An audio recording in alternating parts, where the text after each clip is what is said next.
I have worked with people that have had connections to and or programming from three-letter agencies within our government that are defecting out of their role in the deep state or the occult world, and they're looking for help.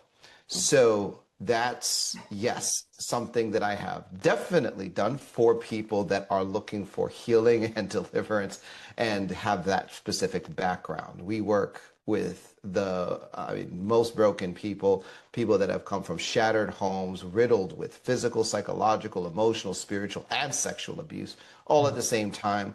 People that have come out of actual families and bloodlines that worship Satan or Lucifer, or are involved in secret societies like Rosicrucianism, Freemasonry, Eastern Star, Opus Dei, like this different kinds of family connections, people that have come out of bloodlines that we would know as Illuminati family surnames.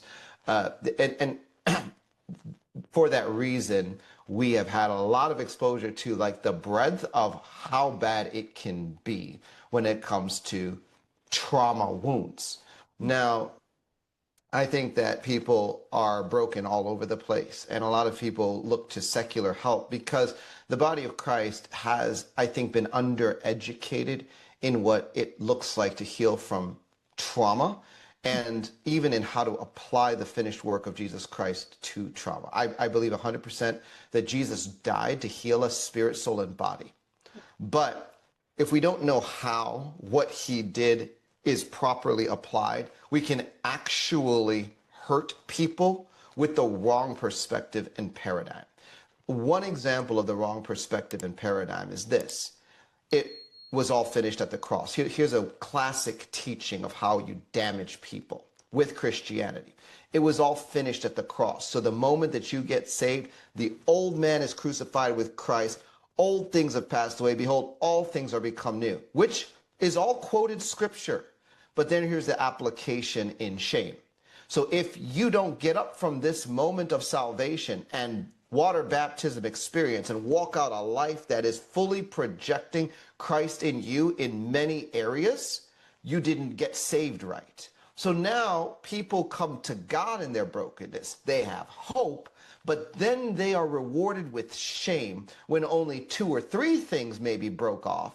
But now they still have 4 or 5 things that are still not right. They're still going through depression. They're still going through cyclical cycles of failure in whatever area, gambling, pornography, infidelity. You know, but they had that event, they had that experience until the church goes, well, why don't you get saved again? Or some kind of weird, wacky theological, like, or just explain, well, you didn't really mean it when you said that you repent the first time. And then people are left feeling like, maybe I'm not good enough for God. Maybe God doesn't like me. Maybe he never loved me at all.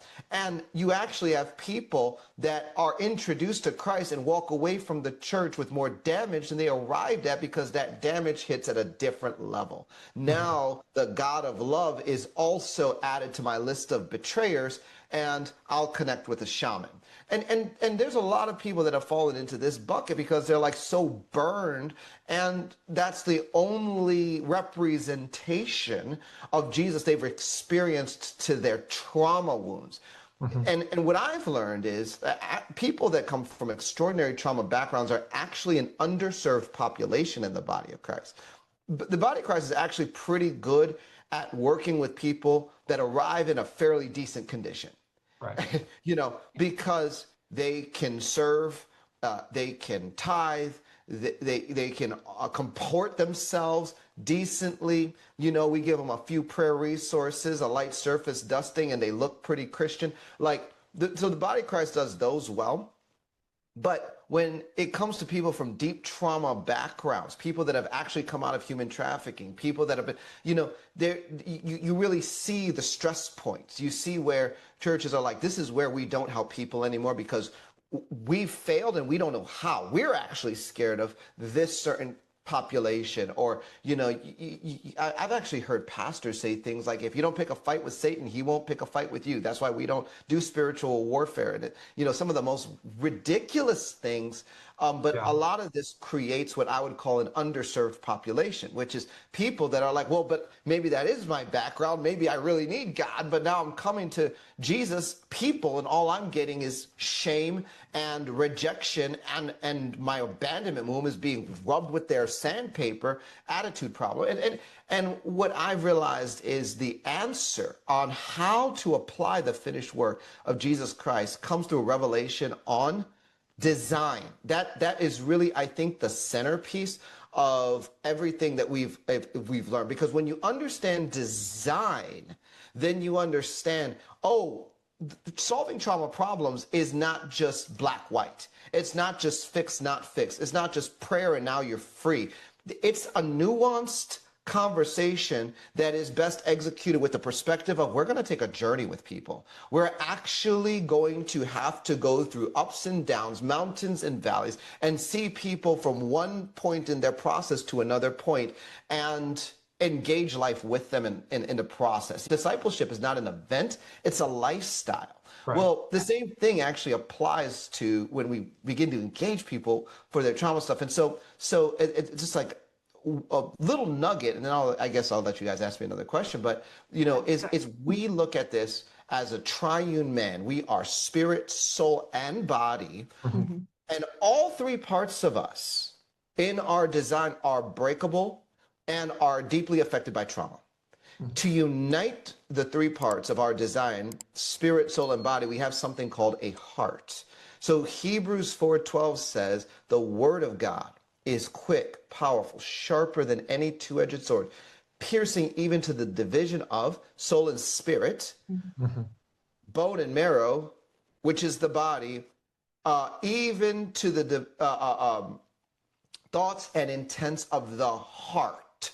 Mm-hmm. And the heart is the seat of human intuition and the subconscious that sits at the cross-section of body, soul, and spirit, causing us to exist as an integrated being. And when you begin to address the three parts, what you realize is you come up with a complete model for a trauma, because there's trauma that affects the body.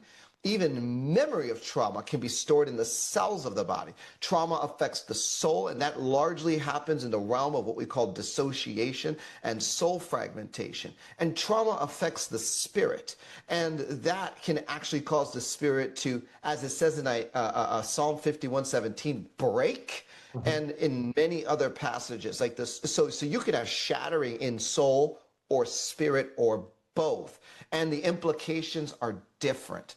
And then we begin to look at the design not only of the human person, but the design of creation.